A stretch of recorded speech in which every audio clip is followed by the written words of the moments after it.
Hello,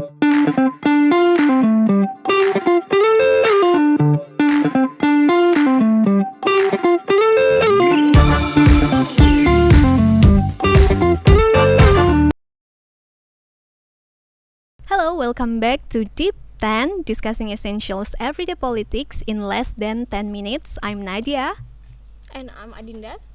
Okay, so today we are still going to discuss about students, especially university students' perspective regarding certain politics issue in Indonesia.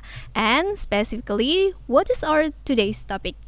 Today's topic, the latest version of parliament members' salaries, spoiler alert, instead of shrinking as many hoped, some parts of their income package actually went up. Okay, so because of this revision, this decision sparked a storm of criticism, not just because of the numbers, but also because of how it was communicated or not communicated. So let's start with the basics. The parliament just recently revised their salary and the benefit structure. However, the official narrative was that they wanted to adjust, quote unquote adjust, or even reduce some allowances. But in fact, some new benefits made the total package higher. It's like saying, we got your dinner budget, but give you a bigger dessert budget. So the bill is still higher in the end. Yes, exactly. For example, they might have trimmed a small monthly allowance but added new support for travel or office expensive, which makes the overall figure rise. So it looks like technical, but for the public, it's kind of like sneaky tactic, right? And because of it, people are angry because they were told sacrifices were being made. Instead, what they see is privilege being protected. Yes. Okay. So let's see the comparison between the parliament salaries before and after the revision. Like we can see here in the table.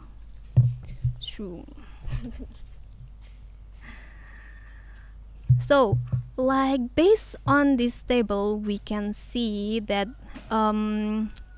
the communication allowance before the revision is 15 million rupiahs, but now after the revision, it rise up to 20 million rupiahs. So it's not cut, but even become higher, right? For example, again, like we can see here, like the total take-home pay of a parliament member here is 51 million rupiahs, and after the revision, it becomes 65 million rupiahs. I think so. What kind of cut that happened in here? Well, let's talk about ambiguity. Yeah. Why was this revision is so confusing? Yep. I think because the documents and the statements were not clear here, and terms like rationalization and adjustment sounds nice, but they actually hide what is really happening, and ambiguity here creates space for mistrust. So it's almost like they use big words to soften the blow. Yes. But that made people even more suspicious, right? Yes, and the public communication also very poor in my personal opinion, because instead of openly saying here's the breakdown, here is what we did, here is why we did it, the message came out very late and then fragmented and also defensive. So that silence left kind of suspicious, right? And especially in today's social media. right? In today's social media era, unclear messaging is basically full for public read. Yes, correct. And then I've seen some pretty brutal comments online. Yeah. People are comparing their own wages, 3-4 million rupiah per month, Mhm. to parliament members taking home over 50 million plus perks. Yeah, that's the heart of it, right? I mean, it's not just about the revision, it's about the inequality, right? When living costs are rising and citizens are told to tighten their belts, but a pay rise for a parliament member, it just feels insulting. Yeah, exactly. For students and workers, it feels like leaders live in another world.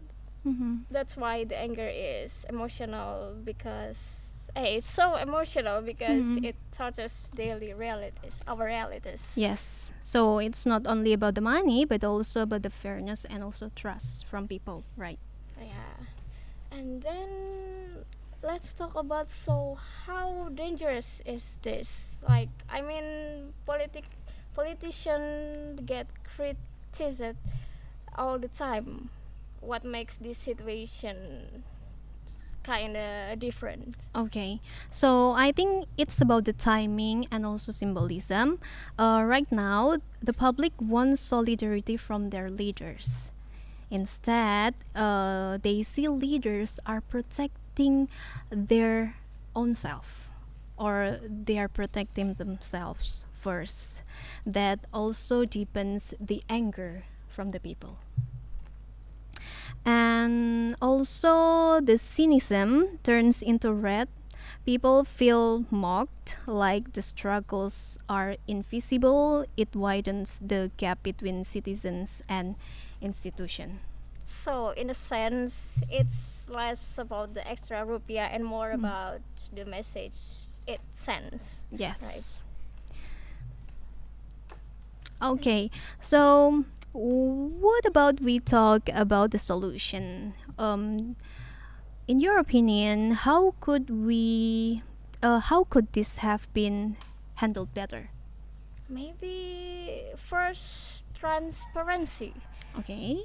If leaders want to change salaries, they must publish every detail clearly. Mm-hmm. No fake language, no hidden perks. Mhm. And second, Mm-hmm. timing. Okay. Make Timing. reforms when the public feels secure, not Mhm. when inflation and job uncertainty are high.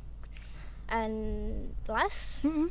and third, communication. Okay. Instead of waiting for backlash, speak honestly from the start. Okay. People may still be critical, but at least they won't feel deceived. Okay. Okay. I think that was great answer. That would turn a moment of anger into chance of dialogue, right? Okay. So we've seen that the parliament salary revision became controversial not just because the money, but also because of the ambiguity, poor communication, and it makes public become angry. So, and what kind of reminder that we can get from here? Yeah, I think it's reminder in politics, perception matters as much as policy. Okay. So I also believe that if leader wants trust, they need transparency. Yeah, and if they want respect, Mhm. they should share and the sacrifices people are already making. Okay, I think that's the end of our discussion today. Thank you for joining us today. And this has been Deep 10. Until next time, stay curious, stay critical. Bye bye. Bye bye.